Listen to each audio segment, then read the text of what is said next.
faisait vibrer les scènes et les radios. Le début des années 2000 a consacré l'âge d'or des groupes musicaux au Burkina Faso. Sur les plateaux télé, dans les grands concerts, plusieurs artistes unissaient leurs talents pour créer un son commun.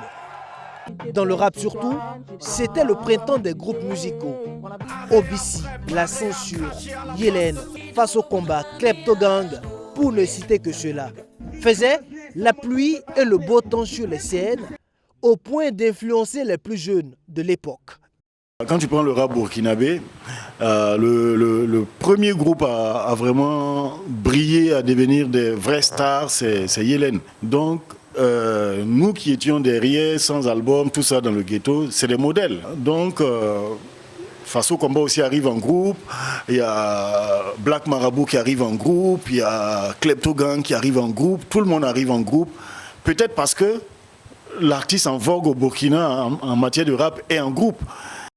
Mais aujourd'hui, le paysage musical a changé. Les groupes se font rares. La majorité des jeunes artistes choisissent désormais de se lancer en solo. Un constat qui intrigue les observateurs du milieu culturel. Jérémy Ouattara, plus connu sous le nom de DNG, fut l'un des premiers producteurs du milieu avec sa structure 8e Sens au début des années 2000.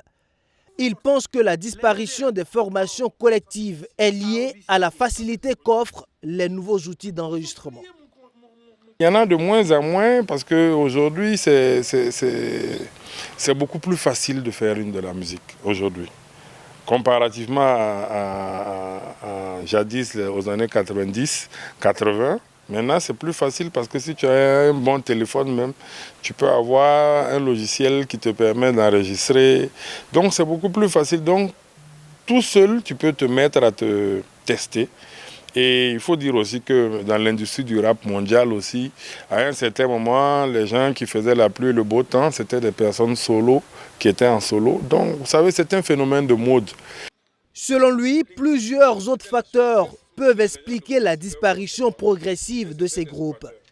Difficultés de gestion interne, divergences artistiques qui poussent parfois des groupes à se séparer, mais aussi les questions financières.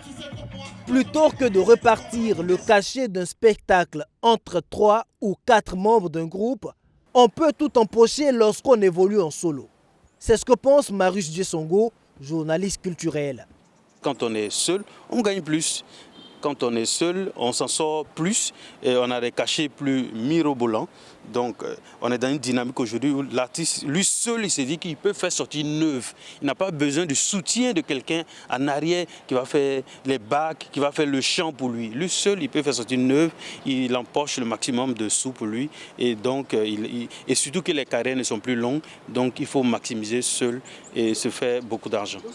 Aujourd'hui, avec les réseaux sociaux et les plateformes de diffusion, un artiste peut produire sa musique, se promouvoir et gérer sa carrière tout seul. Une réalité qui n'existait pas il y a 2 décennies.